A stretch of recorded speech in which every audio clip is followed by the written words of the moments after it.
जय गोपी जन वल्लभ गिरिवर धारी।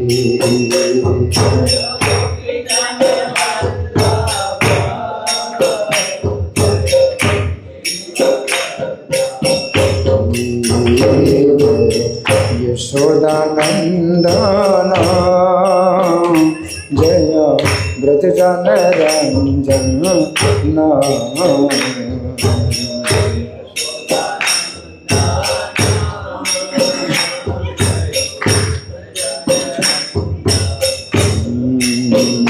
जय यशोदानंदन जय व्रज जन रंजन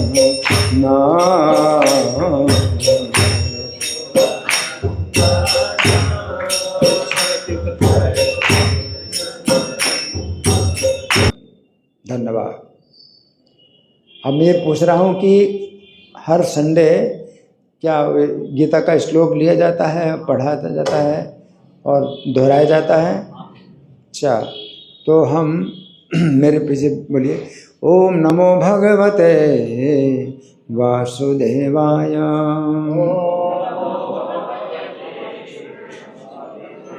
ओम नमो भगवते वासुदेवाय, ओम नमो भगवते वासुदेवाय। ग्रंथराज श्रीमद् भगवद गीता यथारूप अध्याय 7, अध्याय का नाम है भगवत ज्ञान और श्लोक संख्या 7। तो मेरे पीछे बोलेंगे, कैसे बोलेंगे? आपके पास क्या है? किताब है, मोबाइल है, क्या है? सब लोग दोहराते हैं ना? अध्याय का 32वां है। अच्छा, क्रम से? तो वो ही नहीं बता वो भी नहीं बता रहे, क्रम से चल रहा है। 9वें अध्याय का 32वां श्लोक। रुको, 13वां अध्याय। 9वां अध्याय कैसे निकलेगा? ये 9वां अध्याय तो 32वां करना है। अच्छा, चलो ठीक है। तो 32वां श्लोक कैसे सब लोग दोहराएंगे? सबके पास है किताब? हैं? अच्छा, बांट रहे हैं तो बांट, फिर निकालने में दिक्कत, देर लगेगी। हैं? इसको श्लोक निकालने में देर लगेगी ना। 9वें अध्याय का 32वां श्लोक। अगर पेज नंबर सबका बराबर है तो 326 पेज। देखिए 326 पेज में आ रहा है कि नहीं आ रहा? और किताब को जमीन में मत रखना, अपनी गोद में रखो, नहीं तो वैसे छोटी टेबल आती है, छोटी टेबल आती है ना, क्यों प्रबल, छोटी टेबल आती है ना, सबको टेबल दे सकते हो, तो उस किताब को टेबल में रखें। जब तक टेबल नहीं है गोद में रखो किताब को। तो 326 पेज में मिला कि नहीं मिला? हाथ उठाइए, जिनको मिल गया हाथ उठाइए। अभी निकाल रहे हैं 326 पेज। पहले से धागा भी लगा हो सकता है, धागा पहले से लगा है क्या?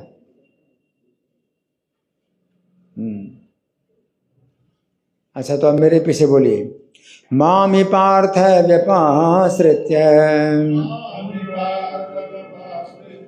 ये पिशु पापयोनयः स्त्रियो वैश्या तथा शूद्र तेऽपि यान्ति परां गतिम्। मामि पार्थ व्यपाश्रित्य ये पिशुः पापयोनयः स्त्रियो वैश्या तथा शूद्रा तेऽपि यान्ति परां गतिम्। आपको मिला? आपको नहीं मिला? कौन से पेज में है? 326 पेज में है या किस पेज में है? 361। हाँ, तो नई वाली किताब में 361 पेज है क्या? अच्छा, तो आप कौन पाठ करेंगे मेरे पीछे? हर्षित गोविंद।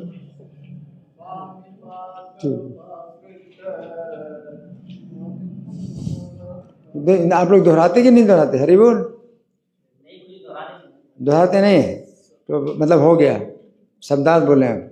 ठीक है, शब्दार्थ बोलिए, मेरे पीछे बोलिए। मां मेरी ही निश्चय ही पार्थ हे प्रथा पुत्र, व्यपाश्रित्य शरण ग्रहण करके ये जो अपि भी स्युः हैं पाप योनियः निम्न कुल में उत्पन्न स्त्रियां वैश्याः वणिक लोग तथा भी शूद्राः निम्न श्रेणी के व्यक्ति ते अपि वे भी यान्ति जाते हैं परम गतिम गंतव्य को। अनुवाद मेरे पीछे बोलिए। हे पार्थ, जो लोग मेरी शरण ग्रहण करते हैं वे भले ही निम्न जन्मा स्त्री वैश्य यानी व्यापारी तथा शूद्र यानी श्रमिक क्यों न हो, वे परम धाम को प्राप्त करते हैं। तो तात्पर्य पढ़ने से पहले हम समझेंगे कि भगवान यहाँ पर क्या कह रहे हैं कि जो मेरा आश्रय लेते हैं, तो चाहे पाप योनि में क्यों ना हो, है ना। तो पाप योनि में किसी का अगर जन्म होता है तो बहुत उसका जो है समाज में नीचा माना जाता है ना। पाप योनि उनका जो है आदर नहीं होता है, उनका अनादर होता है ना। तो पाप योनि में जो जन्म लेते हैं।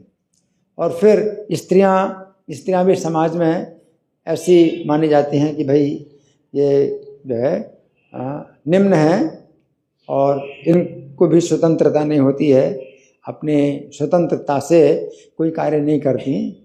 स्त्रियों को भी जो है परतंत्र रखा जाता है। तो स्त्रियों के लिए भी काफ़ी बंधन होते हैं कि अपने जो है इच्छानुसार ना तो घर से बाहर निकल सकती हैं, ना घर किसी से मिलना जुलना।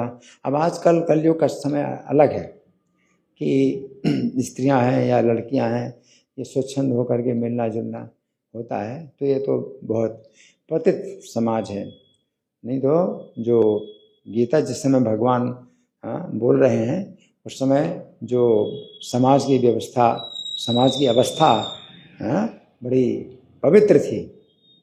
तो स्त्रियों को जो है अधिकार नहीं होता था कि घर से बाहर अपनी इच्छा के अनुसार किसी के घर जाएं, किसी से मिलने जुलें। तो ऐसा नहीं होता था।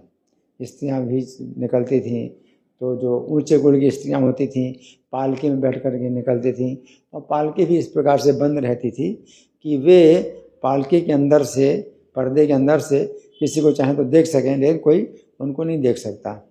या फिर घूंघट में हमेशा रहती हैं कि वो किसी को अगर चाहे देख सकती हैं घूंघट के अंदर से, कोई दूसरा उनको घूंघट के अंदर नहीं देख सकता हो।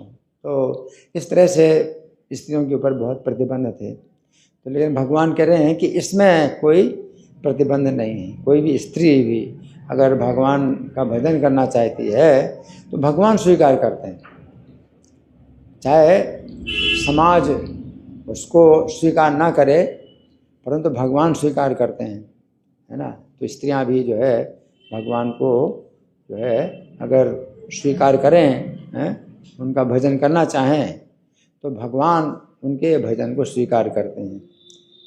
तो यहाँ स्त्रियां है, फिर स्त्रियां, फिर वैश्य।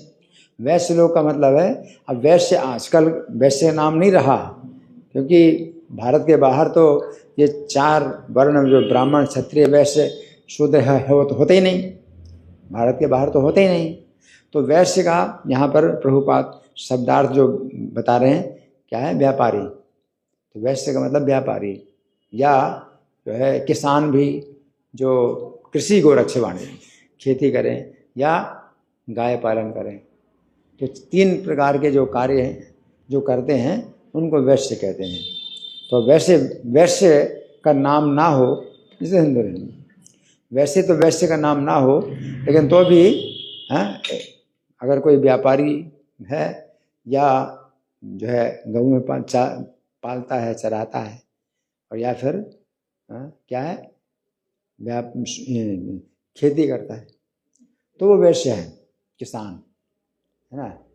तो भगवान जो बता रहे हैं कि समाज में उनका भी उतना सम्मान नहीं होता। आजकल के समाज में बड़े बड़े व्यापारियों को बहुत सम्मान होता है, क्योंकि धनी, लेकिन पहले के समाज में धनी राजा का भी उतना सम्मान नहीं होता था जितना ब्राह्मणों का होता था। ब्राह्मणों कोई साधारण ब्राह्मण भी हो तो राजा उसको नमस्कार करता था, ब्राह्मण का आदर होता था। हाँ? और राजा के पास धन भी बहुत है और शक्ति भी बहुत है। हाँ? राजा के बराबर धन किसी के पास नहीं होता और राजा के बराबर शक्ति भी किसी के पास नहीं होती, परंतु ब्राह्मण जो विरक्त होते हैं और जिनके पास शास्त्रों का ज्ञान होता है तो उनका सम्मान ज़्यादा होता था। अब इस समय तो सब उल्टा ही है ना। और जो है जो ब्राह्मण लोग हैं तो वो भी अब जो है संख्या ब्राह्मणों की बहुत कम हो गई है, केवल नाम मात्र के ब्राह्मण हैं, ब्राह्मण के गुण अब है नहीं उनमें भी। लेकिन ब्राह्मण का जो प्रशिक्षण है ये यहाँ पर मिलता है। ये जो इस्कॉन, ये जो समाज है अंतर्राष्ट्रीय कृष्ण भावनामृत संघ, है ना, तो यहाँ पर जो है ब्राह्मण बनने का अवसर दिया जाता है। तो कोई भी किसी भी समाज का हो उसको ब्राह्मण बनने का अवसर दिया जाता है और प्रशिक्षण दिया जाता है, उनको ब्राह्मण दीक्षा भी दी जाती है। तो यहाँ पर भगवान कह रहे हैं स्त्रियों को भी पूरा पूरा अधिकार है कृष्ण का भजन करने का, और वैश्यों को भी पूरा पूरा अधिकार है कृष्ण का भजन करने का।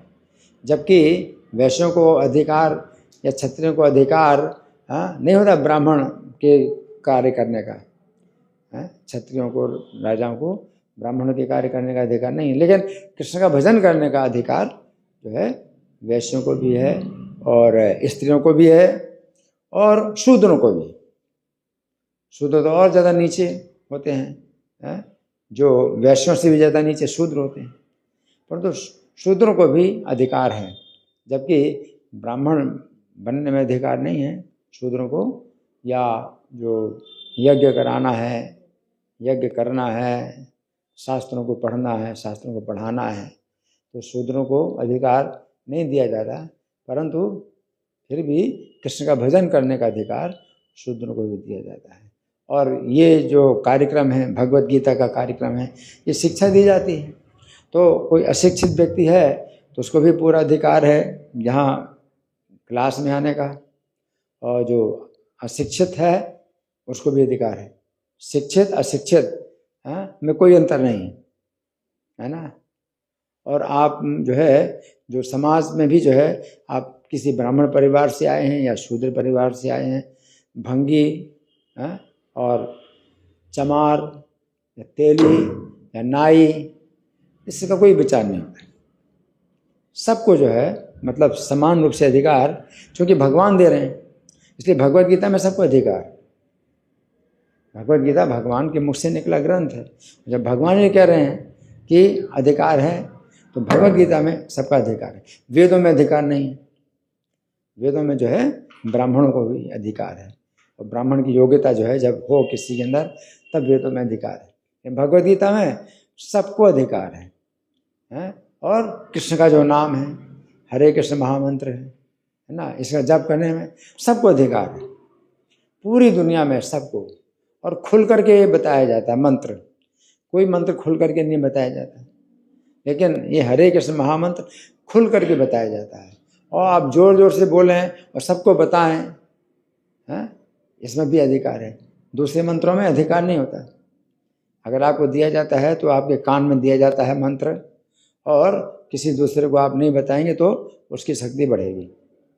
लेकिन ये महामंत्र ऐसा है कि आप जितने अधिक से अधिक लोगों को बताएं इसकी शक्ति बढ़ेगी। ये महामंत्र है ना। तो अब हम सुन लेंगे प्रभुपाद तात्पर्य में क्या लिखते हैं। श्रील प्रभुपाद की जय। यहाँ पर भगवान ने स्पष्ट कहा है कि भक्ति में उच्च और निम्न जाति के लोगों का भेद नहीं होता, किसी प्रकार का भेद नहीं। अभी तो जाति जो है अब रही नहीं, इस प्रकार से रही नहीं, क्योंकि पहले जो जाति का मतलब होता था कि उनके जो जिस जाति का वो व्यक्ति है उसका उस प्रकार का जो है गुण भी हो, उसके कर्म भी हो। अब तो केवल जाति, नाम मात्र की जाति रह गई, ब्राह्मण जाति के, हम ब्राह्मण जाति के हैं। और क्या कर रहे हैं, जूता की दुकान खोले हैं, ब्राह्मण जाति के हैं, और अपने को बड़े जो है नाक ऊंची उठा करके बोलते हैं कि हम ब्राह्मण हैं। जबकि क्या करते हैं, जूता बेचते हैं, जूते की दुकान है, शर्मा है, हम तो शर्मा है, हमको जी, इस तरह के जो है उन्होंने अपने जो है ब्राह्मण का जो है अपना वो बनाया हुआ है, अपना पहचान बनाई है ना। तो वो तो कुछ है ही नहीं। पहले जो है ब्राह्मण जो होते थे तो वो जिस जाति के होते थे, यानी ब्राह्मण है या क्षत्रिय वैश्य शूद्र, उसके उस प्रकार के स्वाभाविक कर्म भी होते थे। ब्राह्मण उसको कहा जाता है जिसका कि स्वाभाविक रूप से झुकाव होता है, किसमें, तपस्या के लिए। ब्राह्मण का स्वाभाविक कर्म है तपस्या, है? समोदमस्तपः शौचम। श्रम का मतलब है मन को वश में करना। ब्राह्मण का स्वभाव होता है मन को वश में करना। उसके मन में कोई भी इच्छा होती है, कोई भी बात होती है, तो भी वो सोचता है कि मुझे अपने मन के अनुसार नहीं करना है कार्य, मुझे करना है मेरा क्या कर्तव्य है, मुझे क्या करना चाहिए, है ना। अगर भक्त नहीं है तो भी ब्राह्मण का स्वभाव ऐसा होता है कि वो अपने कर्तव्य के अनुसार कोई कार्य करता है, मन की इच्छा के अनुसार कार्य नहीं करता, है ना। समो दमस्तपासो, इंद्रियों का दमन करना। उसकी इंद्रियां जो है चाहती हैं, मांगती हैं कि हमारी जो है मांग पूरी करो, विषय, उनके अपने विषय होते हैं, अपने अपने अपने विषयों को मांगती है। लेकिन ब्राह्मण का स्वाभाविक कर्म है कि वो दम करता है, इंद्रियों का दमन करता है। समो दमस्तपा, तपस्या, मन की तपस्या, वाणी की तपस्या, शरीर की तपस्या, ये जो है ब्राह्मण का स्वाभाविक कर्म है ना।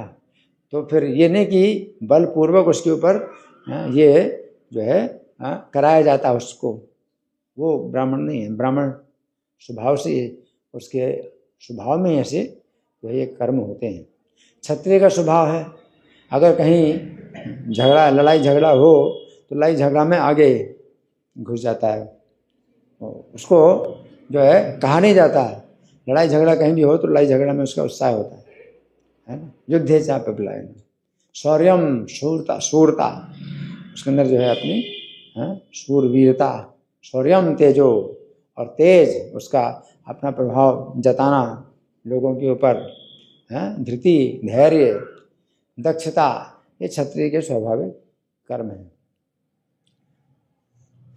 और वैश्य के स्वाभाविक कर्म उसको बताया नहीं जाता, उसका झुकाव वैश्य के कर्म है, कृषि गोरक्ष वाणिज्यम, खेती करना, व्यापार करना या गोपालन करना, ये स्वाभाविक कर्म है। वैश्य के झुकाव होता है, स्वाभाविक झुकाव होता है ना।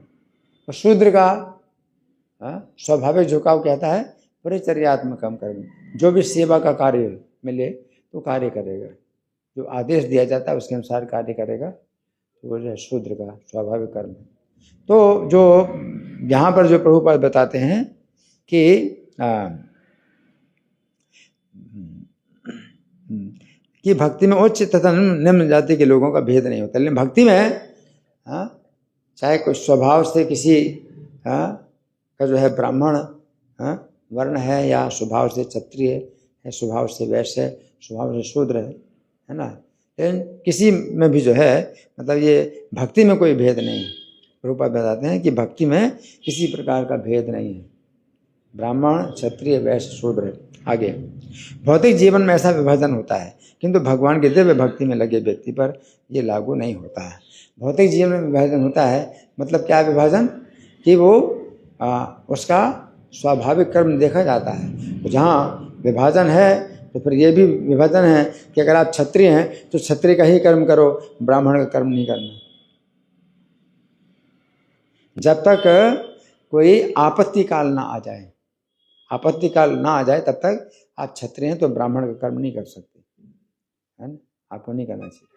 आपत्ति काल, जैसे कि पांडवों के ऊपर विपत्ति आई। क्या विपत्ति आई, ये जो कौरव लोग हैं इनकी हत्या करना चाहते हैं और षड्यंत्र कर रहे हत्या का, है ना। तो कई प्रकार के षड्यंत्र किए, लेकिन पांडव लोग बच गए, नहीं मार पाए उनको, लेकिन मार डालने का प्रयास कर रहे थे। फिर लाक्षागृह में उनको भेजा और आग लगाई कि मर जाएं किसी प्रकार। तो लाक्षागृह से जो है सुरंग के द्वारा जब निकल गए तो छिप करके रहते तो ब्राह्मण के रूप में रहते। तो क्षत्रिय को जो है ब्राह्मण का कार्य, अगर कभी ऐसी विपत्ति आ जाए तो ब्राह्मण का कार्य वो कर सकता है, लेकिन वो आपद धर्म कहलाता है कि विपत्ति काल में वो ब्राह्मण का कर्म कर सकता है, लेकिन नहीं तो उसे ब्राह्मण का कर्म नहीं करना चाहिए, है ना। तो विभाजन है, शूद्र है तो शूद्र का ही कर्म करो, आपको वैश्य का कर्म नहीं करना, क्षत्रिय का कर्म नहीं करना, ब्राह्मण कर्म तो बहुत दूर की बात है। तो विभाजन है, प्रभुपाद लिख रहे हैं कि भौतिक जीवन में ऐसा विभाजन होता है, किंतु भगवान की दिव्य भक्ति में लगे व्यक्ति पर यह लागू नहीं होता। कोई भी शूद्र है, कोई भी वह क्षत्रिय है, वैश्य, ब्राह्मण, अगर भगवान का नाम लेता है, भगवान का भजन करता है, भगवान की कथा सुनता है, तो इसमें जो है भगवान किसी को नहीं कहते कि तुम ब्राह्मण होकर के भक्ति का कर्म क्यों कर रहे हो, तुम ब्राह्मण का कर्म करो, या क्षत्रिय होकर के भक्ति क्यों बन गए, क्षत्रिय का कर्म करो। इसमें ऐसा विभाजन है ही नहीं भक्ति के लिए। यहाँ पर कि भक्ति, दिव्य भक्ति में लगे व्यक्ति पर ये लागू नहीं होता, है ना। उसको कहे कि तुम भक्त कैसे बन गए, तुम तो ब्राह्मण परिवार के हो, तुम्हें तो अपना मंत्र पाठ करना चाहिए, तुम्हें पूजा पाठ करना चाहिए, यज्ञ करना चाहिए, यज्ञ करना चाहिए, है। तो ऐसा कुछ भी इसमें उनके ऊपर शिकायत नहीं लगाई जा सकती कि ये भक्त क्यों बन गया, तो ये तो जो है ब्राह्मण के परिवार का है या क्षत्रिय के परिवार का है, तो ये सब चीज़ें नहीं हैं। आगे सभी परम धाम के अधिकारी, क्योंकि भक्ति के द्वारा परम धाम की प्राप्ति होती है। भगवान की भक्ति के द्वारा क्या होता है, परम धाम की प्राप्ति होती है। तो आज की शिक्षा में तो अगला जीवन ही नहीं मानते। आज की शिक्षा इतनी अज्ञान में और अंधकार में है, हालांकि टेक्नोलॉजी में कितना आगे बढ़े हुए हैं, देखो कितनी बढ़िया लाइट है ना, और कंप्यूटर भी हैं, और मोबाइल है, तो कितनी टेक्नोलॉजी में आगे बढ़े हुए हैं, है ना। परंतु जहाँ तक शिक्षा की दृष्टि है, मनुष्य जीवन की शिक्षा 1% भी नहीं है, 1% भी मनुष्य जीवन की शिक्षा नहीं है। मनुष्य जीवन की शिक्षा प्रारंभ होती है इस बात से कि आपका अगला जीवन है, आप जैसे कर्म करते हैं उसके अनुसार आपको अगले जीवन में गति प्राप्त होगी। तो वो शिक्षा 1% भी नहीं है, पूरा अंधकार। क्या अंधकार? आज की शिक्षा क्या कहती है, इस जीवन के बाद अगला जीवन नहीं है। पशु, आज की शिक्षा लोगों को पशु बना रही है, जबकि वो शिक्षित हैं। तो हम कह सकते हैं भाई शिक्षित तो हैं, ये पशु हैं। तो कैसे हैं आप? शिक्षित पशु। वो चार पैर के जो पशु हैं अशिक्षित पशु हैं, और आप 2 पैर के शिक्षित पशु हैं। कि वो पशु 4 पैर का, वो भी ये सोचता अगला जीवन नहीं है।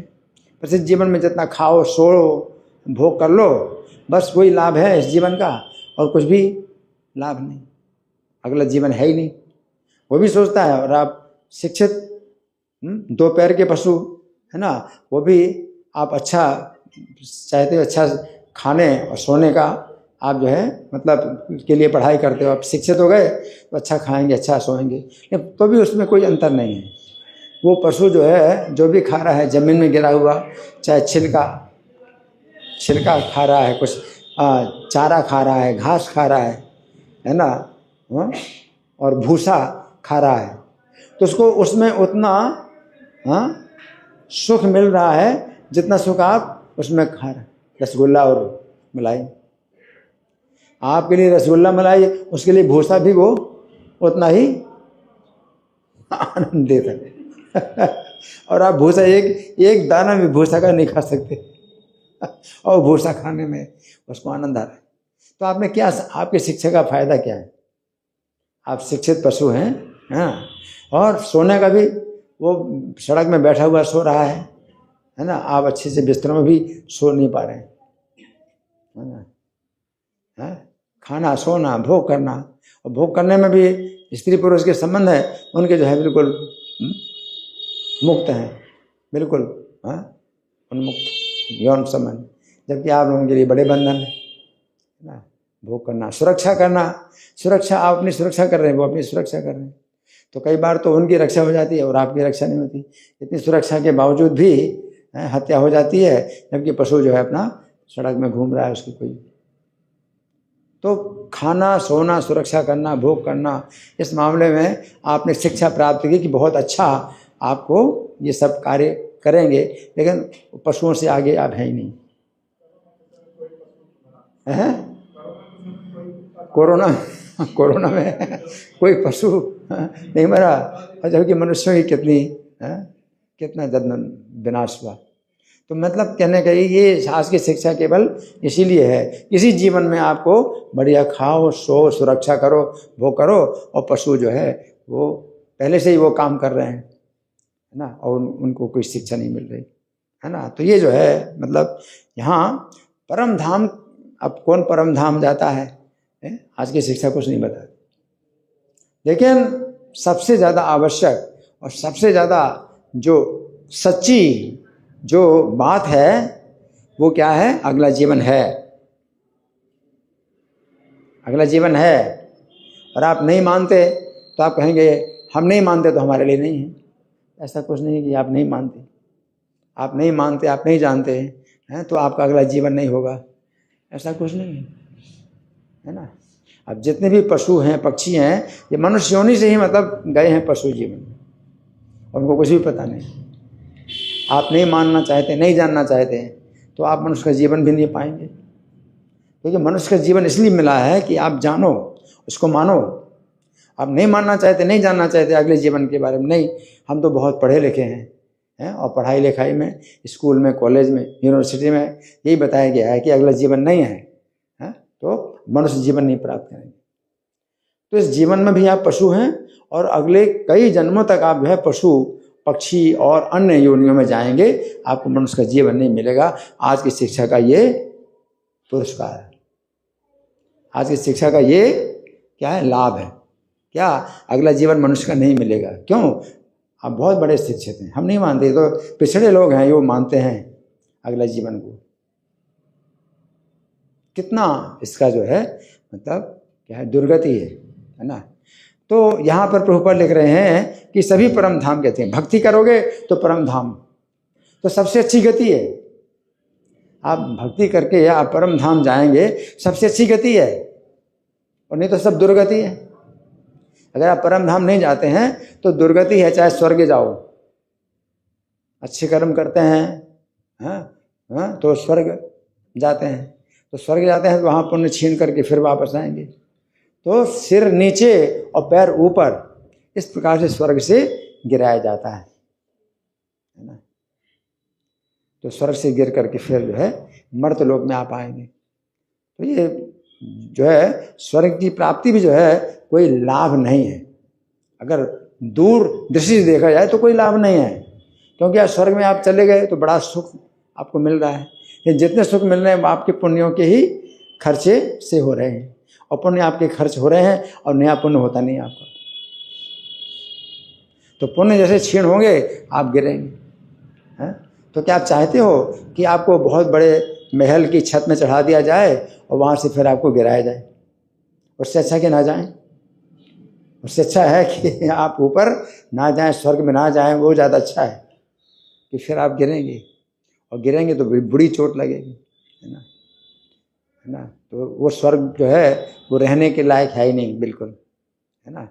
और स्वर्ग नहीं जाएंगे तो नरक जाएंगे, नरक तो भारी यातना है, उसमें मृत्यु नहीं होती है, लेकिन वो मृत्यु से भी ज़्यादा कष्ट वहाँ दिया जाता है, और मृत्यु नहीं होती नरक में, है ना। भीषण यातना नरक, और स्वर्ग भी नहीं, नरक भी नहीं जाते तो भी कई प्रकार की गतियाँ हैं। 84 लाख योनियों में कहाँ कहाँ जो है जन्म लेंगे आप। ऊँट है, बकरा है, भेड़िया है, मेढक, और कितने कितने कीड़े जंतु हैं, 11 लाख प्रकार के जो है कीड़े हैं, कीट हैं, छोटे छोटे कीट भी और बड़े बड़े कीड़े भी हैं, और 30 लाख प्रकार के पशु हैं, उनमें भी आप जाएं 10 लाख प्रकार के पक्षी हैं, उनमें आप जाएं तो बहुत दुर्गति, बहुत दुर्गति। और आपको कुछ भी पता नहीं है कि आप छिपकली से फिर आपको जो है दूसरा जन्म मिलता है, तो फिर जो है आपको मान लीजिए पशु का मिलता है, भैंस का मिलता है। छिपकली से भैंस के शरीर में आ गए तो अपनी पहचान भैंस के रूप में कर रहे हैं। और भैंस के शरीर से अब आप जो है दूसरा आपको मेढक का शरीर मिल गया तो अपनी पहचान मेढक के रूप में कर रहे हैं। मतलब कुछ भी पता नहीं कि आप कहाँ हैं और आप क्या हैं, और जिस शरीर में होते उसी में आपकी पहचान अपनी होती है, और वो भी सब गलत पहचान होती है। तो परम धाम भक्ति जो है, परम धाम भक्ति में जो है इतनी मतलब वो है शक्ति है कि आप शूद्र के भी धरातल पर हैं, और भी नीचे धरातल पर है, शूद्र से भी नीचे धरातल पर है। और भक्ति इतनी शक्तिशाली है कि इसी जीवन में आपको परम धाम भेज देगी, इसी जीवन में परम धाम भेज देगी। ये नहीं है कि भाई इस जीवन के बाद आप जैसे शूद्र हैं तो अब अगले जीवन में वैश्य बनोगे, फिर वैश्य की जीवन में भक्ति करते रहो तो क्षत्रिय बनोगे, फिर क्षत्रिय के रूप में भक्ति करते हो तो ब्राह्मण बनोगे, और ब्राह्मण जब भक्ति करें, ब्राह्मण के रूप में भक्ति करो तो फिर परम धाम जाओगे। ऐसा कुछ नहीं है कि इस तरह से क्रम पूर्वक आप जो है मतलब आगे आगे मतलब चलते जाओगे। इसमें कोई क्रम नहीं है। इसमें क्या है, ऊंचा से ऊंचा और नीचे से नीचा सब कुछ जो है परम धाम इसी जीवन में प्राप्त हो सकता है, अगर भक्ति में आपके अपराध न है ना। तो यहाँ प्रभुपाद लिख रहे हैं सभी परम धाम के अधिकारी हैं। श्रीमद् भागवत में 2:4-18 कथन है, अधम योनि चांडाल भी शुद्ध भक्ति के संसर्ग से शुद्ध हो जाते हैं, है ना। हाँ, तो उसमें वो आया है ना कि किरात हूणांध्र पुलिंद पुलकसा आभिरी कंका यमुना खसा देहा ये च पापा यदपाश्रया शुद्ध्यंति तस्मै प्रभु विष्णवे नमः। हाँ, कि सब जो है क्या होते हैं, शुद्ध हो जाते हैं, और शुद्ध होते हैं तो सीधे परम धाम जाते हैं। किरात हूण आंध्र पुलिंद पुलकस ये शूद्र से भी नीचे हैं, बहुत ही अपवित्र है उनका जो है जीवन होता है। ये भक्ति के संपर्क में आकर के भक्ति करते हैं। तो जैसे प्रभुपाद एक भक्त थे, वो भारत से गए और वहाँ अमेरिका में और जो रूस में और चीन में जापान में सब जो है क्या है, शूद्र से भी नीचे, शूद्र से नीचे मतलब म्लेच्छ यवन पुलिंद पुलकस ये सब जो है बड़े मतलब क्या है कि अपवित्र है उनका जीवन। लेकिन प्रभुपाद के संपर्क में आए और हरे कृष्ण मंत्र का कीर्तन किया और अपराध नहीं हुआ, नाम का अपराध नहीं हुआ, है ना, तो वो जो है भक्त बन गए। तो जिस भक्त के जो है संपर्क में आकर के ये सब लोग जो क्या हो गए, शुद्ध्यंती, शुद्ध हो जाते हैं, है ना, शुद्ध हो जाते हैं, है ना। तो यहाँ प्रभुपाद लिख रहे हैं कि शुद्ध भक्त के संसर्ग में शुद्ध हो जाते हैं। अतः भक्ति आगे, अतः भक्ति तथा शुद्ध भक्त द्वारा पथ प्रदर्शन इतने प्रबल हैं कि वहाँ ऊंच नीच का भेद नहीं रह जाता और कोई भी इसे ग्रहण कर सकता है ना। तो विदेशी जो लोग थे प्रभुपाद के संपर्क में इतने शुद्ध हो गए कि भारत में भी जो है उतना जो है नियमों का पालन नहीं होता जितना वो नियमों का पालन करते हैं। जैसे कि मांसाहार नहीं, है ना, तो प्याज लहसुन तक बिल्कुल कठोरता से उन्होंने त्यागा है। नशा नहीं है, तो शराब और गांजा अफीम की तो बात छोड़ो, वो जो है यहाँ तक चाय कॉफ़ी तक नहीं पीते। चाय कॉफ़ी उसको बाहर ले जाओ, हरी बोल, अगर दिक्कत होती तो बाहर ले जाना, हरी बोल। तो चाय कॉफ़ी तक नहीं पीते, जबकि वहाँ पर कितनी ठंड है। लोग कहते हैं भाई ठंड में तो चाय ज़रूरी है और चाय के बिना काम नहीं चलेगा, चाय के बिना काम नहीं चलेगा, ठंड बहुत ठंड है, चाय तो पीना ही पड़ेगा।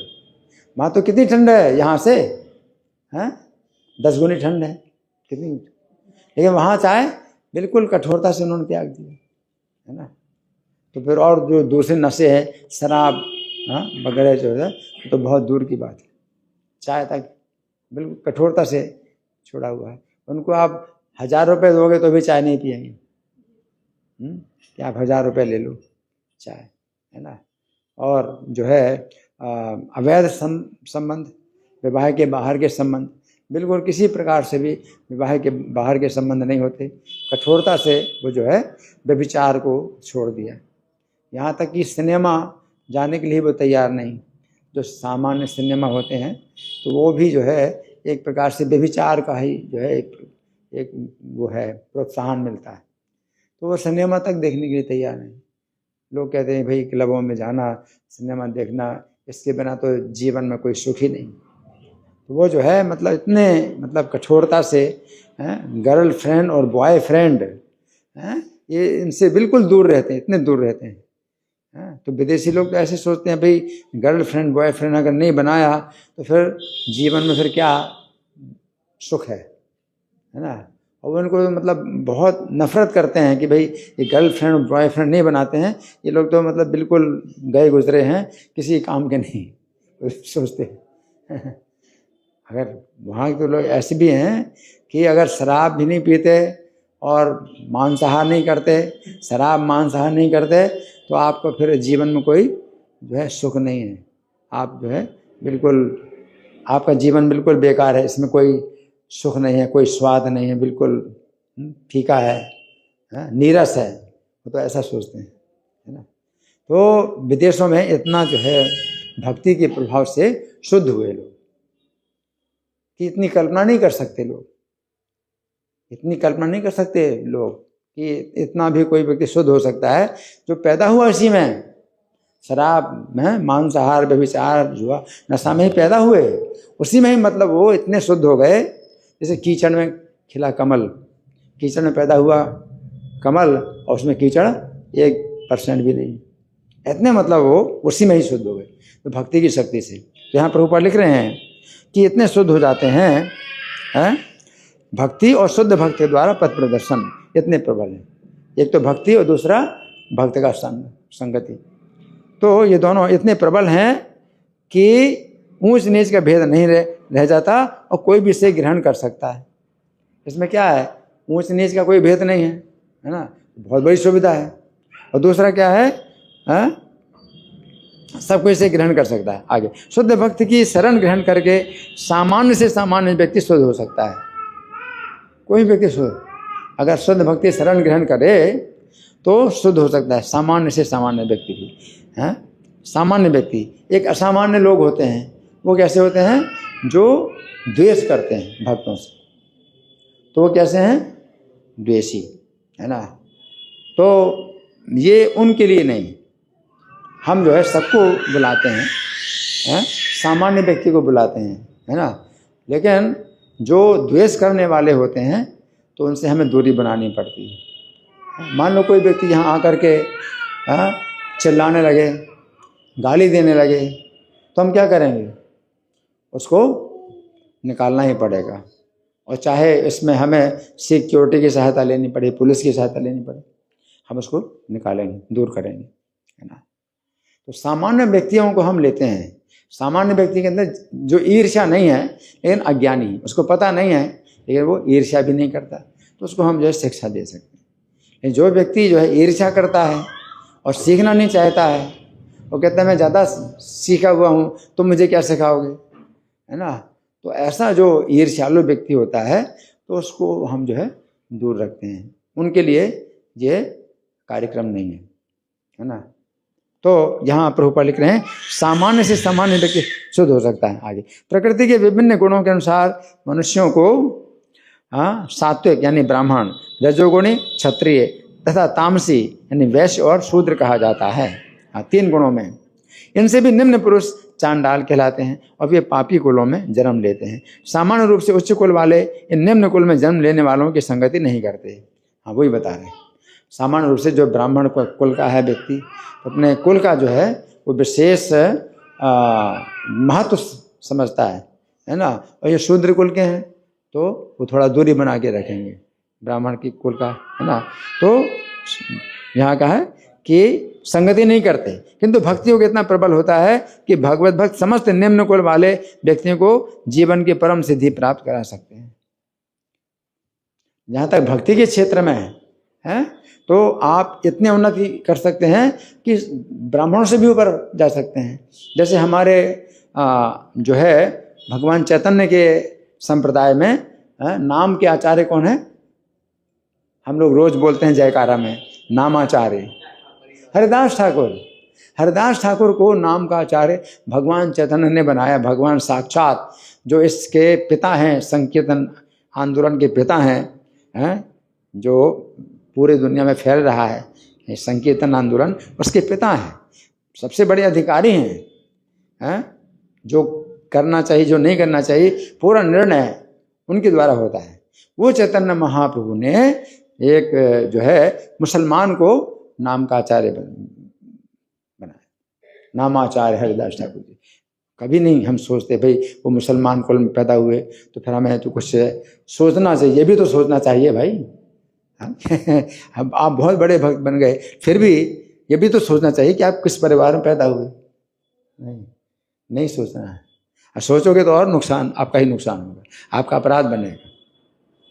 अगर आप सोचते हो किसी कुल में पैदा हुए, अगर आप भक्ति करते हो तो भक्ति में आपकी भक्ति देखी जाती है कि भक्ति में कितनी ऊंचे उठे हैं। अब कुल का जो है कुछ भी संबंध नहीं है। तो यहाँ पर ऊपर लिखना है कि भक्ति योग इतना प्रबल है, प्रबल हमारे सामने प्रबल भी बैठा हुआ है। भक्ति योग इतना प्रबल है कि भगवत भक्त समस्त निम्न कुल वाले व्यक्तियों को जीवन की परम सिद्धि प्राप्त करें। जीवन की परम सिद्धि मतलब सर्वोच्च लाभ।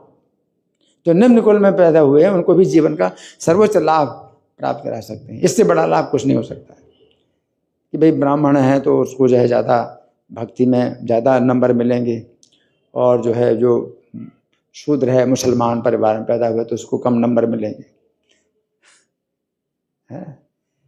कोई नहीं है।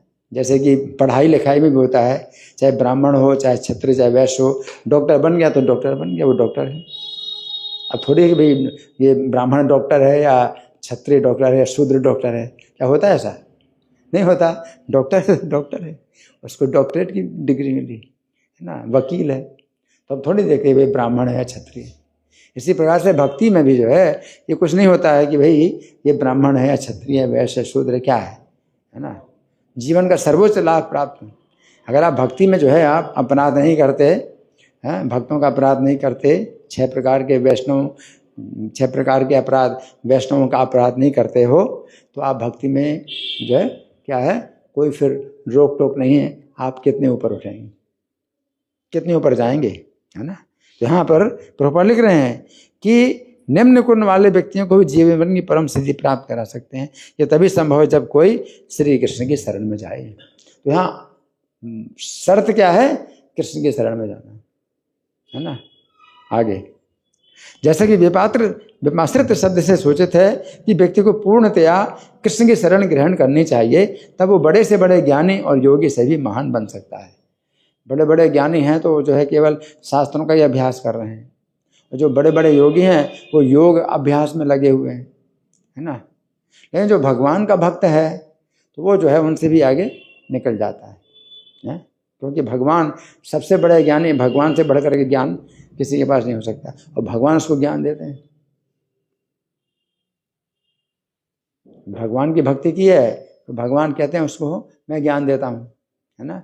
कैसे ज्ञान देता हूँ? तेषां मे अनुकंपार्थम अहम अज्ञानजं तमः, कि उनके ऊपर ही कृपा करने के लिए मैं, भगवान कहते हैं उनके ऊपर ही कृपा करने के लिए, जो भक्तों की संगति में जो है भगवान के संबंध में सुनते हैं और चर्चा करते हैं, तो उनके ऊपर ही भगवान कृपा करते हैं। और अज्ञान से उत्पन्न अंधकार को नाश्यामी, नष्ट करता हूँ, ज्ञान दीपेन भास्वर, ज्ञान के प्रकाशमान दीपक के द्वारा नष्ट अंधकार, अज्ञान का अंधकार नष्ट करता हूँ। तो उसमें क्या होता है कि वो जो भक्त हैं, भक्तों के साथ में जब सुनते हैं भगवान के बारे में, तो भगवान अंदर से भी ज्ञान दे रहे हैं और बाहर से ज्ञान आपको मिल रहा है। जैसे यहाँ पर जो आपको ज्ञान मिल रहा है तो बाहर से मिल रहा है। और भक्तों की संगति में आप जो है प्रीति, जो आपके संबंध जो प्रीति लक्षण है आपका, अगर वो बना हुआ है भक्तों के साथ में, तो अंदर से भगवान ज्ञान दे रहे हैं। तो बाहर से ज्ञान, अंदर से ज्ञान, तो क्या हो गया, वो प्रकाशित हो जाता है। वो दिव्य ज्ञान हृदय में प्रकाशित हो जाता है ना। और वैसे वो शास्त्रों को पढ़ रहे हैं, लेकिन भगवान के भक्तों की संगति में नहीं पढ़ रहे हैं, तो भगवान उन पर कृपा नहीं करते हैं। तो शास्त्रों को पढ़े तो बाहर से तो ज्ञान मिल रहा है उनको शास्त्र से, या अंदर से भगवान ज्ञान नहीं दे रहे हैं तो ज्ञान प्रकाशित नहीं होता है। कोई बहुत बड़ा योगी है तो योग में लगा हुआ है वो बहुत, है ना, तो ध्यान का बड़ा जो है वो अभ्यास कर रहा है, ध्यान का बड़ा अभ्यास कर रहा है ना। लेकिन भगवान अंदर से जो है चूँकि प्रसन्न नहीं है, अंदर से प्रसन्न नहीं है, तो उसका जो ध्यान है वो एकाग्र होता ही नहीं है, और ध्यान हमेशा टूटता रहता है। और ध्यान से फिर वो जो है आगे बढ़ ही नहीं पाता कि वो जो है स्थिर उसका ध्यान हो पाए ना। तो यहाँ पर प्रभुपाद लिख रहे हैं कि वो बड़े से बड़े ज्ञानी और योगी से भी महान बन सकता है। तो जैसे हरिदास ठाकुर हैं, तो अपने को सोचते थे कि मैं सबसे ज़्यादा नीचा हूँ, वो अपने को सोचते मैं मुसलमान परिवार में पैदा हूँ, मैं सबसे ज़्यादा नीचा हूँ, है ना। लेकिन भगवान जो है उनको सबसे बड़ा भक्त मानते, तो वो ज़्यादा अच्छा है। वो ज़्यादा अच्छा है कि आप अपने को भक्त ना माने। मैं तो भक्त नहीं हूँ, यहाँ सब भक्त हैं, यहाँ सब बड़े बड़े भक्त बैठे, मैं तो भक्त नहीं हूँ, और भगवान कहें यही मेरा सबसे बड़ा भक्त है। तो ये ज़्यादा अच्छा है या अपने को बहुत बड़ा भक्त माना है और भगवान कहेंगे ये मेरा भक्त नहीं है। क्या अच्छा है? ये अच्छा है कि आप अपने को बहुत भक्त माने कि मैं बहुत बड़ा भक्त हूँ, और भगवान माने कि मेरा भक्त नहीं है। अच्छा है? नहीं अच्छा है कि नहीं? नहीं है? अरे अच्छा नहीं है, हैं? तो ये अच्छा है कि अपने को आप भक्त ना माने और भगवान अपने आपको सबसे बड़ा भक्त माने। क्या अच्छा है? ये अच्छा है ना। तो ऐसा मुश्किल है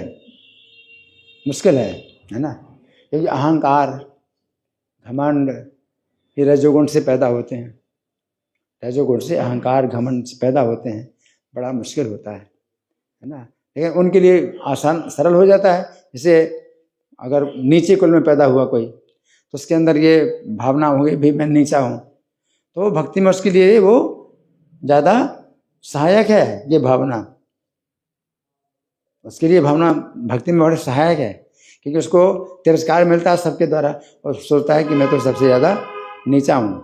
और वो फिर भक्तों की संगति में आ जाए तो उसकी ज़्यादा उन्नति होती है, और आपको बहुत सम्मान मिलता है। आप बहुत बड़े ब्राह्मण हैं, आप बहुत बड़े मंत्र जो है जानते हैं, है ना, आपका बहुत सम्मान होता है ना। तो आप जब अपने को सोचते हैं भाई मैं तो बहुत बड़ा हूँ, मैं ऊँचे कुल में पैदा हुआ हूँ, या मैं धनी हूँ, या मैं जो है शिक्षित हूँ, तो वो जो है भक्ति में फिर क्या है, बाधा है, भक्ति में बाधा है ना। तो यहाँ प्रभुपाद का तात्पर्य समाप्त हुआ, और अभी हमारे पास कुछ समय है, तो आप लोगों के साथ में चर्चा मंथन है। कोई प्रश्न है या मैं प्रश्न करूं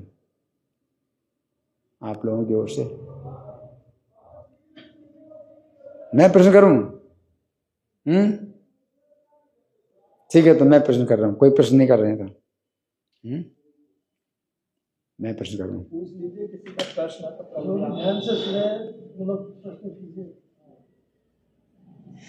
ना, तो भगवान जो है यहाँ पर जो कह रहे हैं कि मेरे आश्रय में आकर के जो निम्न योनि के, पाप योनि के जो लोग हैं, वो भी अगर मेरे आश्रय में आ जाते हैं तो वो परम गति प्राप्त करते हैं। जो बहुत ही नीचे हैं, वो भी भगवान के आश्रय में आकर के परम गति प्राप्त करते हैं। तो अब मेरा प्रश्न ये है कि कोई व्यक्ति बहुत नीचा है और बहुत ही पतित है और समाज से बहिष्कृत है, तो कैसे वो भगवान की शरण लेगा? कौन बताए? भगवान कहते हैं मेरे आश्रय में आकर के वो जो है परम गति प्राप्त कर ले इसी जीवन में। हाँ जी, आप नहीं दे रहा हूँ सही। तो हाथ तो उठाए, हाथ उठेंगे, किसी को चाहिए तो ऐसे बता रहा हूँ। माइक ये माइक दिखा रहे हैं, माइक दिखा रहे हैं, मतलब माइक दिखा रहे हैं। अरे कोई नहीं लेता माइक तो ये फिर माइक लेंगे। कोई हाथ नहीं उठा रहा है, कोई उत्तर देने वाला नहीं है। हाँ जी, भगवान जी के भजन से उसका उद्धार होगा। हाँ, भगवान के भजन से उसका उद्धार होगा। तो भजन कैसे होता है? भजन तो श्री राम जय राम या राधे राधे कुछ भी जो है। देखो ऐसा है जी कि भजन तो होता है ऐसे, लेकिन इसमें क्या होता है कि प्रीति पूर्वक भजन कैसे होगा।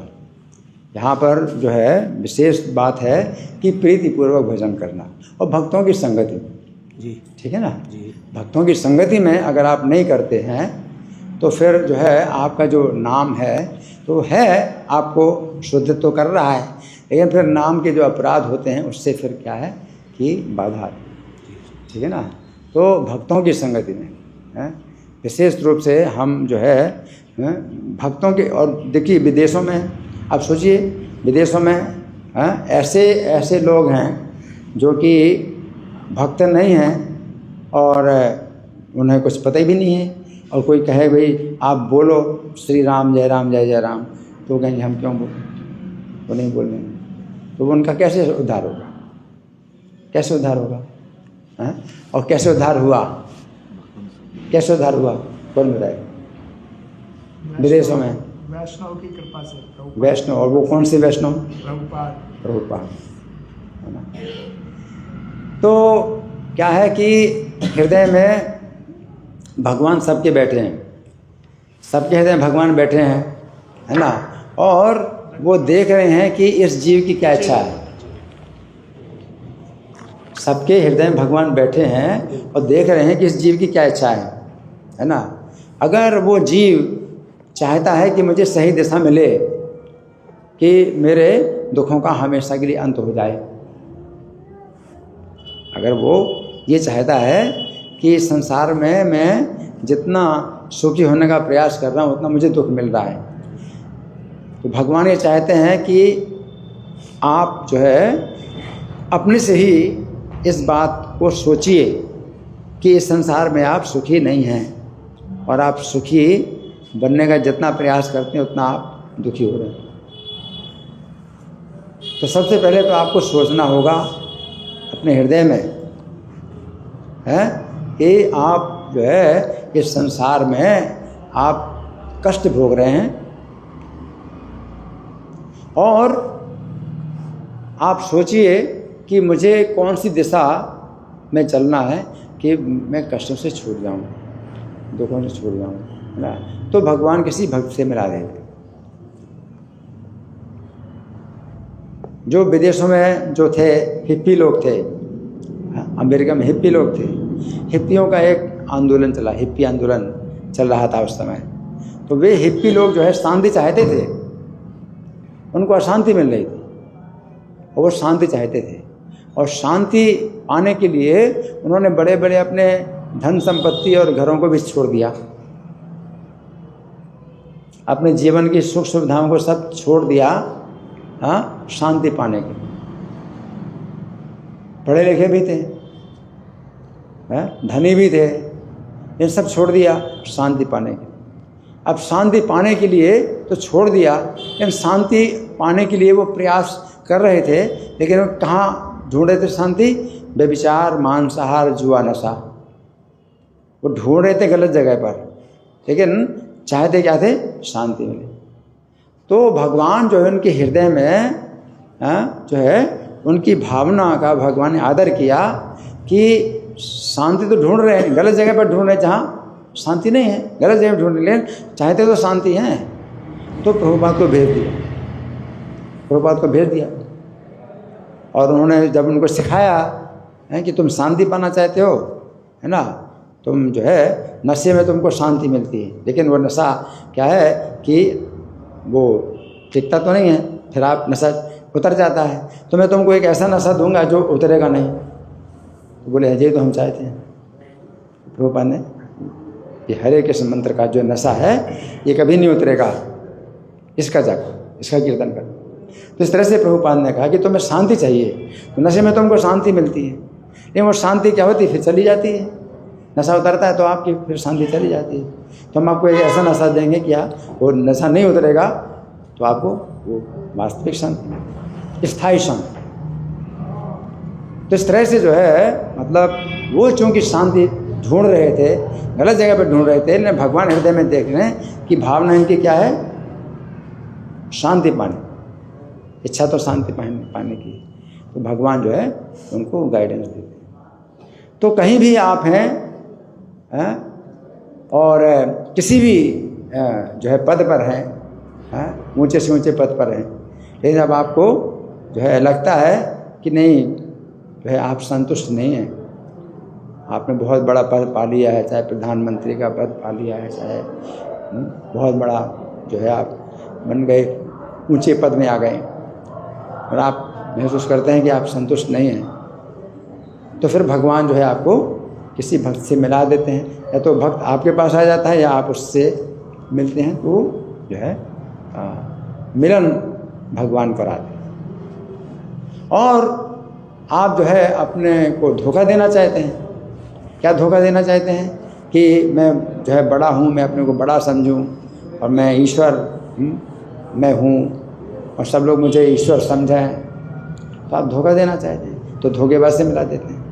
और वो कहता है मुझे आप जो है 10,000 रुपये दो और 6 महीने में आप भगवान बन जाएंगे। मैं एक मंत्र दूंगा, आप 6 महीने में भगवान बन जाओगे। एक धोखेबाज आपको मिल जाता है। ऐसे बहुत धोखेबाज हैं, लेकिन भगवान जो है वो देखते हैं किसको किससे मिलाना है, तो वो जो है भगवान का काम है। तो यहाँ पर भगवान जो बता रहे हैं कि नीचे से नीचे हैं परिवार में जो पैदा हुए हैं और बहुत पापी से भी देख पापी हैं, अपि चेत सु दुराचारो, कोई दुराचारी से भी ज़्यादा दुराचारी हो, ये भजते माम अनन्य भाग, अनन्य भजन करता है, तो वो साधु मानना, उसको साधु मानना चाहिए। तो यहाँ पर जो है मतलब साधुता उसकी क्या है, सुने आप लोग, उसकी साधुता क्या है कि वो कृष्ण का भजन करता है ना। और कृष्ण का भजन कैसे करता है, वो आदर करता है उनका जो कृष्ण का भजन करते हैं। अब जैसे वो पापी से पापी, दुराचारी से दुराचारी है, लेकिन उसको जो है दिखाई देता है इन भक्तों में जो है वो सुख है जो मुझे नहीं मिला। ये भक्त जो है असली सुख प्राप्त कर रहे हैं। तो यहाँ पर जो है वो उसको साधु मानना चाहिए, है ना। तो वो दुराचारी से दुराचारी भी जो है क्या है कि वो भक्तों का आदर करता है कि ये भक्त जो है चाहे इनको 2 टाइम खाने की रोटी नहीं मिल रही, 2 टाइम की रोटी भी नहीं मिल रही, तो भी ये सुखी हैं, है ना। और जिनको 100 टाइम भी खाने को मिल रहा है तो भी जो है वो दुखी है। तो वो समझ लेता है कि ये जो भक्त हैं ये जो है क्या है, सच्चे सुख को प्राप्त कर रहे हैं, है ना। तो यहाँ पर ये है कि कोई पाप योनि भी मेरे आश्रय में आ जाए, कृष्ण के आश्रय में आए या कृष्ण के भक्तों के आश्रय में आए। वो कृष्ण से बहुत दूर थे, तो कृष्ण का आश्रय वो नहीं ले सकते, है ना, क्योंकि बहुत ज़्यादा पतित, पापी से अधिक पापी, है ना। तो कृष्ण के भक्त के संग में आ जाते हैं वो। और कृष्ण के भक्त जो है कैसे होते हैं कि ये में भक्त जना पार्थ ते में भक्त जना मता, जो मेरे भक्त हैं वो उनको मैं अपना भक्त नहीं मानता। मत भक्ता नाम से भक्तास्ते में भक्त तमाम होता, जो मेरे भक्तों के भक्त हैं वो मेरे सबसे बड़े भक्त मान्य हैं। भगवान अपना सबसे बड़ा भक्त उसी को मानते हैं जो भक्तों का भक्त हो। जो भगवान का भक्त है, मैं तो भगवान का भक्त हूँ, डायरेक्ट मुझे जो है बीच में कोई नहीं चाहिए, मैं सीधे भगवान का भजन करना चाहता हूँ। भगवान उसको स्वीकार नहीं करते।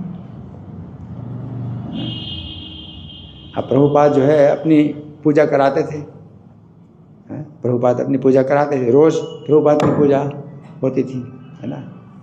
तो प्रभुपाद जानते थे कि ये लोग जो है चूँकि मेरे द्वारा सीखे गए हैं, इनको मेरे द्वारा भगवान का संदेश मिला है, तो भगवान इनकी पूजा नहीं स्वीकार करेंगे हैं जब तक ये मेरी पूजा नहीं करेंगे। तो प्रभुपाद अपनी पूजा कराते थे। अगर वो ऐसे सोचने लगें कि प्रभुपाद से तो मुझे भगवान का संदेश जरूर मिला है, लेकिन अब मुझे प्रभुपाद की ज़रूरत नहीं है, अब तो मैं सीधे भगवान का भजन करूँगा, अब मुझे कोई ज़रूरत नहीं है प्रभुपाद से मुझे कोई मतलब नहीं है। तो भगवान बहुत इसमें संवेदनशील हैं, सेंसिटिव। भगवान बहुत संवेदनशील हैं और वे जो है सहन नहीं करते, इस प्रकार की भावना को सहन नहीं करते। तो भगवान जो है पूजा स्वीकार करते हैं उसी के माध्यम से जिसके माध्यम से आपको भगवान का संदेश मिला है और भक्ति मिली। इस तरह से जो है हमें एक दूसरे का आदर करना चाहिए, भक्तों का आदर करना चाहिए। विशेष रूप से आज का जो हमारा संदेश है वो यही है कि आप लोग जो है संगठित होइए, एक दूसरे से जुड़िए। एक दूसरे से जुड़ने का जो है एकमात्र उपाय क्या है? श्री कृष्ण को केंद्र बनाना। आप श्री कृष्ण को केंद्र बनाते हैं कि आपके जीवन का उद्देश्य कृष्ण को प्रसन्न करना है ना, तो आप एक दूसरे से जुड़ सकते हैं अगर एक ही केंद्र है तो, है ना। हालांकि अंतर तो रहेगा, हमें आप में अंतर बहुत रहेगा, विचारों में भी अंतर रहेगा कुछ, है ना, कई मामले में मतभेद भी हो सकता है, लेकिन तो भी आप जो है एक दूसरे के जो है मतलब रहेंगे, जुड़े रहेंगे और विरोध नहीं होगा एक दूसरे से अगर कृष्ण को केंद्र बनाते हैं। जैसे मान लीजिए ये जो माला है तो आप देख रहे हैं ये कितने फूल हैं इसमें, है ना, और ये सब जो है ये जुड़े हुए हैं और मैं चाहे जितना भी हिलाऊं ये जो फूल हैं ये जुड़े रहेंगे, अलग अलग नहीं होंगे। क्यों? क्योंकि इनके केंद्र में एक ही क्या है? धागा। एक धागा इनके केंद्र में है तो सब फूल जो है एक दूसरे से जुड़े हुए हैं, है ना। और अगर ये धागा ना हो तो ये साथ रह सकते हैं? नहीं रह सकते। अभी तो मैं जितना भी करूं ये जुड़े रहेंगे, ये सब जुड़े रहेंगे, है ना। क्यों? क्योंकि केंद्र में क्या है? धागा। उसी प्रकार से आपके केंद्र में अगर कृष्ण है, हमारे केंद्र में कृष्ण है ना, तो मतभेद हो सकता है, विचारों का अंतर हो सकता है ना, लेकिन विरोध नहीं होगा, एक दूसरे के साथ में अच्छे संबंध में। तो इसी को कहते हैं प्रीतिपूर्वकम, भजताम प्रीतिपूर्वकम, क्योंकि हमें भी कृष्ण को प्रसन्न करने के लिए हमें जीवन बनाया। या केंद्र में हम प्रभुपाद को रखते हैं, प्रभुपाद को केंद्र में रखते हैं, है ना, तो प्रभुपाद को प्रसन्न करने के लिए आप कोई काम कर रहे हैं, कोई सेवा कर रहे हैं, वो प्रभुपाद को प्रसन्न, मैं दूसरी सेवा कर रहा हूँ, है ना, तो हमारे आप में कोई इस तरह से वो नहीं आएगा, द्वेष की भावना नहीं आएगी, है ना, क्योंकि एक ही केंद्र है कृष्ण। तो प्रभुपाद ने एक उदाहरण दिया कि जैसे कि कोई तालाब है, बिल्कुल शांत पानी है ना, सरोवर में बिल्कुल पानी शांत है, कोई हलचल नहीं है, लेकिन एक आपने पत्थर डाला, ठीक है, एक पत्थर डाला तो फिर उसकी लहरें बनती हैं, और लहरें बनती हैं चारों तरफ जाती हैं, है ना, और जो मतलब बड़ी बन गया, बड़ा घेरा बन गया, और कुछ छोटे घेरे हैं, लेकिन एक दूसरे को नहीं काट रहे हैं। जितने भी सर्कल बनते हैं उनमें एक दूसरे को काटते नहीं सर्कल। क्यों? केंद्र एक ही है, एक ही केंद्र से केंद्रित है, एक ही केंद्र पर केंद्रित हैं, इसलिए वो सर्कल एक दूसरे को काटते नहीं।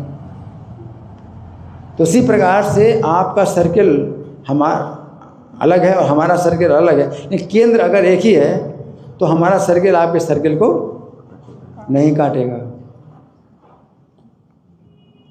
क्योंकि केंद्र में क्या है, एक ही केंद्र है। हम प्रभुपाद को केंद्र में बनाए, प्रभुपाद महान भक्त हैं, महान आचार्य है ना, तो उससे क्या होगा कि हमारा सर्किल आपके सर्किल को कभी नहीं काटेगा, चाहे जितना बड़ा हो जाए। आपका सर्किल बड़ा हो रहा है, बड़ा होता जा रहा है ना, तो भी किसी के भी जो आपसे बड़ा सर्किल है किसी का और किसी का आपसे छोटा सर्किल है, वो काटेंगे नहीं एक दूसरे को, है ना। तो सिर्फ ये जो है मतलब जोड़ने का तरीका यही है कि सर्किल बनाओ एक। अगर ऐसे हम कहें कि नहीं नहीं एक दूसरे से आप ईर्ष्या मत करो, एक दूसरे से ईर्ष्या ना करो, है ना, लेकिन कोई जो है मान लो अपराध कर रहा है, उसका सर्किल, उस सर्किल अपना जो है कुछ दूसरा बनाया है, कृष्ण को या प्रभुपाद को सर्किल नहीं बनाया, और हम कहेंगे नहीं साथ साथ रहो, तो वो हो नहीं सकता, संभव नहीं है। कई बार तो इस तरह की शिक्षाएं दी जाती है, भाई किसी भक्त का आप जो है अपराध ना करो, किसी भक्त को दोष ना देखो, तो ये भी सही नहीं है कि भाई दोष ना देखो, क्योंकि दोष अगर मान लो कुछ हो रहा है ना, तो आप अपना दोष दूर करो, तब हमारा एक सर्किल होगा, तो फिर कोई मतलब वो नहीं टक्कर नहीं होगी, नहीं तो टक्कर हो रही है और हम जो है मतलब फिर भी वो फिर बनेगा नहीं, है ना। उसमें फिर यही होता है कि भाई उनको जो है अलग करो, क्योंकि हमारा एक सर्किल है ना। चाहे आप किसी भी गुरु के शिष्य बन जाए, भक्ति चारू महाराज जो शरीर छोड़ चुके हैं, वो भी एक गुरु थे इस्कॉन के, तो उन्होंने अपने शिष्यों को यही कहा था कि मुझसे जुड़ो या ना जुड़ो, कहीं भी रहो, लेकिन इस्कॉन को मत छोड़ो, प्रभुपाद को मत छोड़ो, इस्कॉन को मत छोड़ो, प्रभुपाद को मत छोड़ो।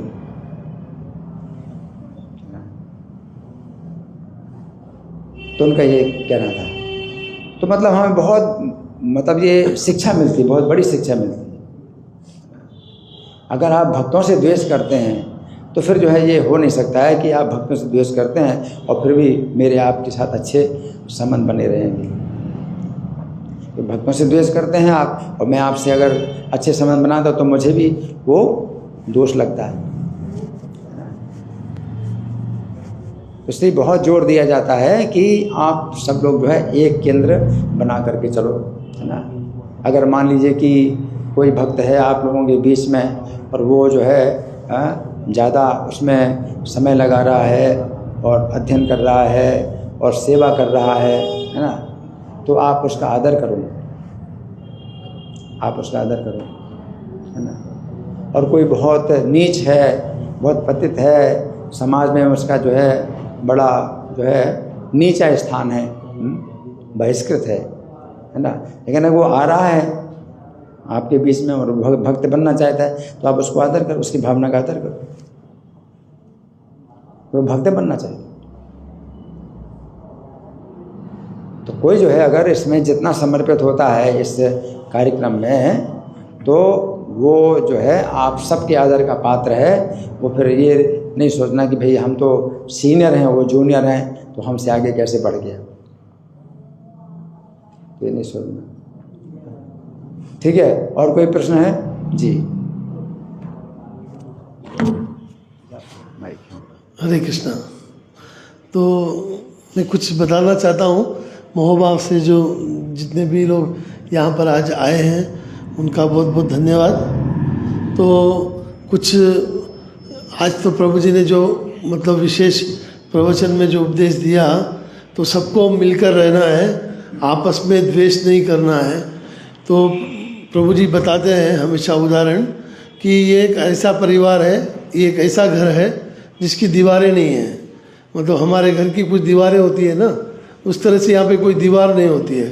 कोई जाति का भेद, आज के श्लोक का भी अर्थ यही था कि मतलब जातियों के भेद से यहाँ पर नहीं देखा जाता कि ये ब्राह्मण कुल से आए, ये बनिए हैं या ये नाई है, ऐसे नहीं देखा जाता। तो इस परिवार में जो है सभी लोगों की भावना जो है भगवान के प्रति केंद्रित होती है, और जो सीनियर वैष्णव होते हैं उनके प्रति बहुत आदर, और जितने सीनियर होते हैं उनके हिसाब से एक दूसरे के प्रति आचरण होता है। मतलब आदर सबको उचित हो, कनिष्ठ जो अपने से जूनियर है उनको भी उतना ही आदर दिया जाता है, लेकिन विशेषकर सीनियर लोगों के प्रति सेवा और आदर का भाव होता है। और जो लोग भी सेंटर में आते हैं या सेंटर से जुड़ना चाहते हैं और आगे चल के भी, तो उनका पहला जो है मतलब शिक्षा यही है कि नाम का आश्रय लेना, नाम उनको प्रति दिवस लेना ही है। 24 घंटे में जितना भी समय जितना भी मिल रहा है, कितने भी कार्य अपने मतलब जीविका के लिए या अपने कोई विद्यार्थी है पढ़ाई के लिए और कोई दूसरा कार्य कर रहा है तो कर सकता है, लेकिन उसको जो मिनिमम है 1 माला 4 माला का जप करते हुए अपनी भक्ति को प्रारंभ करना चाहिए। और प्रति सप्ताह में 1 दिवस केवल, हर दिन आने के लिए कोई यहाँ पे नहीं है। कुछ विशेषकर समर्पित युवा भक्त है यहाँ पर जो प्रति दिवस मंगल आरती करते हैं। सुबह 4 बजे मतलब 3:30 बजे उठकर 4:30 बजे की मंगल आरती करते हैं। लेकिन ऐसा बंधन सबके लिए नहीं है, जो आ सकते हैं वो ठीक है, लेकिन बाकी सब लोगों को एक कर्तव्य यही है कि वो कम से कम अपने घर में प्रति दिवस थोड़ी बहुत लेक्चर, जो प्रभु जी का चैनल किन किन लोगों के पास है हाथ उठाइए, बाल गोपाल चैनल किन किन के पास है, और किन लोगों के पास बाल गोपाल चैनल अपने यूट्यूब में नहीं है वो भी हाथ उठाइए। हाँ, तो इतने जिन लोगों के पास ये चैनल नहीं है वो अभी यहाँ पर प्रद्युम्न प्रिय प्रभु बताएंगे, तो अपने मोबाइल में तुरंत यहाँ बैठे बैठे ही उसको सब्सक्राइब कर लीजिए। प्रद्युम्न प्रिय प्रभु यहाँ पे आके भी बताएंगे कि कैसे सब्सक्राइब करना है। तब बाल गोपाल चैनल जब आप सब्सक्राइब करेंगे तो वहाँ पर हिज ग्रेस प्रभु श्री का जो है चैनल है वो, उसमें प्रभु श्री रोज़ सुबह शाम जहाँ पर भी अवसर मिलता है वहाँ पर भागवत का और भगवत गीता का प्रवचन करते हैं, चैतन्य चरितामृत का। तो प्रभु जी की वाणी से जुड़ा रहना मतलब आप इस्कॉन से जुड़े हैं और सेंटर से जुड़े हैं, प्रभु जी से जुड़े हैं। कभी नहीं भी आ पाए तो कम से कम अपने घर में बैठे हुए, कोई गृहिणी है अपना काम करते हुए, कोई विद्यार्थी या कोई दुकान है वो अपना काम करते हुए भी प्रवचन सुन सकते हैं। वो सुनने में देखो हमको ऐसे ही अभ्यास है, हम कार चलाते हैं, कुछ काम करते हैं या ऑफिस का काम करते हैं, कुछ भी करते हैं, उसके साथ में जो अपने जीवन को एक एक्स्ट्रा जोड़ लेते हैं वो क्या है कि श्रवण करना। तो श्रवण करना विशेष महत्वपूर्ण चीज़ है। जब श्रवण करते हैं, वाणी से संग करते हैं, प्रभु जी की वाणी यानी भगवान की वाणी समझिए, क्योंकि प्रभु जी का जन्म तो महोबा में हुआ, लेकिन अपना जीवन पूरा प्रभु जी ने भगवान को दिया है, और भगवान के अलावा प्रभु जी के जीवन में कुछ भी नहीं है। वो जो भी बोलते हैं भगवान के लिए ही बोलते हैं। और आगे इच्छा भी प्रभु जी की है कि महोबा जो है बहुत दिव्य स्थान है, प्रभु जी का जो जन्म स्थान है, यहाँ के लोग भी इस दिव्यता को नहीं जानते हैं, तो इनको दिव्यता की अवगत कराने का मतलब पहला कदम जो है कृष्ण भावना में रखना यही है कि आप कम से कम सेंटर से जुड़े और प्रभु जी से, और यहाँ पर जो सीनियर प्रीचर जो भी आते हैं, रविवार को निमाई हरि प्रभु भी आते हैं और भी कोई दूसरे भक्त भी आते हैं, और वो कोई भी नहीं आए जब यहाँ पे कुछ वीडियो लेक्चर लगाते हैं तो आपस में चर्चा करके आप लोग अच्छे से जुड़िए। और जुड़ने का मतलब यही है कि आप आपस में किसी के कलह न हो, न जाति से, न और कोई विशेष प्रकार के धन से और से, मतलब आपस में जो है मतभेद यहाँ पर होना चाहिए। सभी का जो है लक्ष्य जो है भक्ति करना होना चाहिए।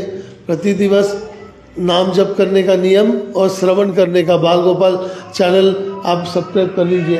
अभी प्रद्युम्न प्रिय प्रभु अपने मोबाइल से दिखाएंगे, जिन जिन लोगों के पास नहीं वो अपने मोबाइल चालू कीजिए और यूट्यूब निकालिए उसमें ऐप, तो आप प्रति दिवस प्रवचन सुनते रहेंगे। प्रवचन सुनने के बाद में आप अपने आप को रोक भी नहीं पाएंगे। आप प्रति दिवस मतलब जप भी करेंगे, और जप करने के बाद प्रति रविवार को आप सेंटर को भी आएंगे अगर आप प्रवचन सुनेंगे तो। बाकी अगर आप नहीं सुनते हैं, चैनल सब्सक्राइब करने के बाद में ध्यान नहीं देते हैं और छोड़ देते हैं, लापरवाही करते हैं, तो फिर आप में प्रगति नहीं आएगी। प्रगति इसी पर रुकी है। जैसे आप डॉक्टर के पास गए, दवा दी डॉक्टर ने बहुत, लेकिन डब्बी में डाल के रख दिया, उसको निकाला नहीं, लिया नहीं, और सोच रहे कि मैं तो डॉक्टर के पास जाके आ गया, हो गया। ऐसा नहीं, जब आप आए हो और सुने हो और प्रभु जी का इंस्ट्रक्शन लिए हो, तो दवा भी यही है कि आप प्रति दिवस प्रवचन श्रवण कीर्तन करें, अपने घर में जप भी करें और बाल गोपाल चैनल से श्रवण करें। तो दूसरे लोग कोई अगर नाम जप हरे कृष्ण का नहीं कर रहे, जब एक सज्जन जी ने बताया श्री राम जय जय राम बोल के बोल रहे हैं, तो उसके लिए भी कोई रोक नहीं है। इस्कॉन कभी ये नहीं बोलते कि भगवान का नाम आप पहले से ही कुछ ले रहे हो तो उसको हम रोकते हैं। आप वो लीजिए, कोई दिक्कत नहीं है उससे, लेकिन उसके साथ में ये विशेषकर चैतन्य महाप्रभु की आज्ञा है। कलयुग में 500 वर्ष पहले चैतन्य महाप्रभु ने बोला कि हरे कृष्ण महामंत्र का जप करने से जो है कलयुग में सभी जीवों का उद्धार होगा। तो विश्व पूरे में ये हरे कृष्ण मंत्र गूंज रहा है आज, और पृथ्वी 6 नगर आदि गाँव सर्वत्र होय बमर नाम। चैतन्य महाप्रभु का ये जो वाणी है, ये खुद भगवान ने जब बोली है तो वो अभी आज सार्थक हो रही है। और प्रभु जी की वाणी ये है कि महोबा के हर एक गली गली में मतलब भक्ति इतनी बढ़नी चाहिए और इतना प्रभुपाद जी की शिक्षाएं होनी चाहिए, और यहाँ पर इतना कीर्तन और प्रचार होना चाहिए कि पूरा भारत नहीं, पूरा विश्व में मालूम पड़े कि महोबा भी वृंदावन जैसा ही एक बहुत दिव्य स्थान है और भक्ति में यहाँ के लोग सब लोग भक्ति करते हैं। तो ऐसी स्थिति जब भी आ पाएगी जब आप लोग प्रभु जी के जैसे महापुरुष जो महान गुरु के शरणागत होके आप जाएंगे। बाकी आप जिनसे भी जुड़े हैं, जहाँ से भी जो भी नाम जप कर रहे हैं वो करिए, हमारा कोई विरोध नहीं होता कि आप ये क्यों कर रहे हैं वो क्यों कर रहे हैं, ठीक है, वो अपनी जगह पे ठीक है। अभी प्रद्युम्न प्रिय प्रभु आपको बताएंगे 2 मिनट में ये बाल गोपाल चैनल के बारे में। सब लोग सब्सक्राइब कर लें जो लोग नहीं है किए। हरे कृष्णा। बाल गोपाल तो बहुत सारे चैनल हैं, पर जो प्रभु जी का चैनल है उसमें ये निशान आएगा, नीला हाथ, मोर पंख और ऐसे उंगली उठी है। तो प्रभु जी का नाम डालेंगे, जीता हाँ, कर लेंगे सब। हाँ देखिए, अपना मोबाइल निकालिए, मोबाइल कर ही लीजिए सब्सक्राइब, 1 मिनट लगेगा। यूट्यूब निकालिए, यूट्यूब पे लिखिए JITA, लिखिए, निकालिए जल्दी से JITA, नाम से आ जाएगा, JITA MITRA, जीता मित्र प्रभु जी। जब डालेंगे तो ये आएगा चित्र, इसको आप सब्सक्राइब कर लीजिए। और जैसा कि प्रभु जी ने बताया कि हृदय में जो है ज्ञान प्रकाशित होगा। हाँ आया क्या देखिए, इसने क्या ये आया प्रभु जी का नाम डालने से आया ना। हाँ तो जैसा प्रभु जी बताते थे कि सर्कल बनाना है, तो सबको भक्त बनाना है। जो आप सीखते हैं दूसरे को भी बताइए, तब फिर ये ज्ञान का जो है साक्षात्कार होगा। जैसे कि प्रभु जी बताते हैं दिव्य ज्ञान जो है हृदय में प्रकाशित होगा। जैसे कि आप प्रभु जी की किताब है, श्री भगवान ने कहा, देखिए ये भी आप सबों का कितना बड़ा सौभाग्य है कि श्री भगवान ने कहा नाम से भगवत गीता कथा रूप के नाम से 22 किताबें प्रभु जी ने भगवत गीता के ऊपर लिखी है। जब हम बाहर प्रचार के लिए जाते थे तो लोग हमसे बोलते थे, जब हम भगवत गीता लेके जाते थे ना, ये देखिए इससे लाखों करोड़ लाखों भक्त बने हैं इस भगवत गीता से। प्रभुपाद जी जब जाते थे तो लोग हमको बोलते थे हमारे पास असली गीता है, इतनी बड़ी इतनी मोटी। लोग सोचते हैं जितनी मोटी गीता होगी या जितने बाल बड़े होंगे साधु के, उतना ही बड़ा साधु होगा। ऐसे ही सोचते गीता हमारे पास इतनी बड़ी है, असली है, पर पढ़ी कभी नहीं। पर अब हमारे पास इस्कॉन में सबसे बड़ी गीता है, ये 22 खंडों में इसमें मतलब पूरी गीता को समझा है, 22 किताबों में। और इतने श्री भगवान ने कहा भगवत गीता कथा रूप, वो सेट लेके आए थे ना, वो निकाल के दिखा देंगे पूरे सेट में प्रभु जी ने।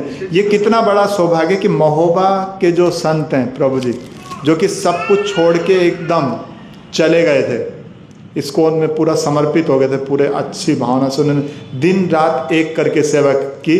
तो महोबा में अगर जानेंगे तो बहुत बड़ी बात है। महोबा के द्वारा ये काम मान सकते हैं कि कितना बड़ा काम हुआ है। पूरे विश्व में जो है इसके मुकाबले की भगवत गीता नहीं मिलेगी जो सरल तरीके से समझ सकते हैं, वो प्रभु जी के द्वारा कार्य हुआ। तो जैसे हम बता रहे थे, आप बल्ब जलाना चाहते हैं तो इसमें आप तार लगाते हैं तो करंट आता है, बल्ब जलता है। इसी तरह से आप परंपरागत जो प्रवचन होते हैं, अगर आप वो सुनेंगे तो उसी तरह से है कि आप अपने आप को कनेक्ट कर रहे हैं। कनेक्ट कर रहे हैं तो क्या होगा? प्रकाश होगा, जीवन में प्रकाश होगा, असली प्रकाश होगा, कृष्ण भावना का। अच्छे से आपको दिव्य ज्ञान समझ में आएगा और आप अपना भी उद्धार कर पाएंगे और सभी का उद्धार कर पाएंगे। तो ऐसे आप प्रभु जी का चैनल पे आप सुन सकते हैं थोड़ा थोड़ा, तो ठीक है। 15 मिनट भी अगर रोज़ सुनते हैं तो आपके जीवन प्रकाशित होगा, उज्जवल होगा। हरे कृष्णा। तो अभी आप लोग जितने भी लोग यहाँ पर हो, उनको एक विशेष सूचना है कि 17 तारीख को जो प्रोग्राम है, 17 सबको ध्यान में है ना, 17 तारीख को जो शोभा यात्रा है, उस प्रोग्राम में एक एक लोग 10 लोगों को लेके आना है साथ में। प्रोग्राम मतलब ऐसा नहीं कि अकेले आ गए। जब चैतन्य महाप्रभु कीर्तन करते थे तो नवद्वीप में पैर रखने के लिए भी जगह नहीं होती थी, राई भी नीचे नहीं गिरती थी। वैसे महोबा की गलियों में ऐसे भक्तजनों की मतलब भीड़ अंबार होना चाहिए कि लोग देखते रह जाए। सभी लोग बड़े जोश से उस दिन कीर्तन में, शोभा यात्रा में शामिल होना, और अपने परिवार नहीं, अपने आजू बाजू के 4 परिवारों को लेके आना है। तो और एक सूचना है, प्रभु जी के जीवन में जो है जितने भी मतलब आश्चर्यमय घटनाएं हुई, उनकी भी एक किताब है, श्री कृष्ण कृपा के दिव्य चमत्कार। वो पुस्तक भी आप लोग ले सकते हैं। आप लोग सुन रहे हो गए ध्यान से? सबका ध्यान इधर उधर है। कुछ बोलना चाह रहा हूँ मैं। प्रभु जी के जीवन से जुड़ी हुई कुछ घटनाएं हैं जो बुक्स में लिखी गई है, श्री कृष्ण कृपा के दिव्य चमत्कार। वो ग्रंथ भी आप लोग लेकर पढ़ सकते हैं। एक एक ग्रंथ अगर आप पढ़ेंगे तो आपको पता लगेगा कि कितना मतलब भक्तों का जीवन इतना रूखा सूखा नहीं होता। आप लोग सोचते होंगे कि हम लोग तो अरे मतलब ये एंजॉय करते, वो एंजॉय करते, से नहीं। भक्त लोग सब कुछ छोड़ के भगवान की शरण लेते हैं, तो भगवान उनको मनोविनोद किस तरह से करते हैं, कैसे उनको आश्चर्यमय मतलब संकेत देते हैं, उस ग्रंथ में ये सब घटनाएं लिखी गई है। आप लोग उसको पढ़ सकते हैं। और उदय सिंह और आह्लाद, आप लोग जानते हैं ना, जिनको आला उदल बोलते हैं। महोबा को कैसे पहचाने? आला उदल की नगरी के नाम से पहचाने। बहुत से लोग जानते हैं, कई लोग नहीं जानते हैं। तो वो ही आला उदल, उदय सिंह आला जिनका नाम है, वो कृष्ण बलराम के अवतार है। ये जो है फिल्म के माध्यम से प्रभु जी पूरे संसार को दिखाना चाहते हैं, और उस फिल्म का कार्य भी अभी हैदराबाद में चल रहा है। वहाँ पर हैदराबाद में फिल्म इंडस्ट्री के लोग इस पर काम कर रहे हैं, और जल्दी से ही जल्दी आप लोग सब लोग प्रार्थना सेंटर में कर रहे हैं, और भी अपने घर से बैठे हुए कीजिए कि महोबा का नाम पूरा विश्व में फैले। और उदय सिंह आह्लाद कृष्ण और बलराम ही थे। स्वयं भगवान जगन्नाथ बलदेव ही प्रकट हुए सन 1157 और 47 में। बलराम जी ने 47 में, 1147 में, और उदय सिंह ने 1157 में महोबा की धरती पर जन्म लिया था। और उनके लिए जो फिल्म बनेगी ये भी पूरे विश्व में मतलब दिखाई जाएगी, प्रदर्शित होगी, जिससे सब लोग जानेंगे। हरे कृष्णा।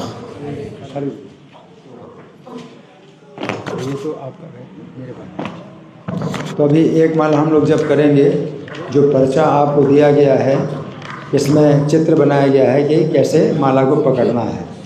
तो अभी अगर आपके पास माला नहीं है तो माला दे रहे हैं। अच्छा, तो माला आपको मिल रही है। तो माला को आपको पकड़ना है, तो सबसे बड़ा जो मन का है तो उसे उस पर जो है एक मंत्र बोलना है एक बार। तो माला जिनके पास मिल गई है तो सबसे बड़ा मन का को पकड़िए आप लोग, और ये जो तर्जनी उंगली है उसका इस्तेमाल ना करिए। तर्जनी उंगली ये वाली उंगली इस्तेमाल ना करिए। बाकी उंगलियों से आप जो है हर मन के पर जप करेंगे।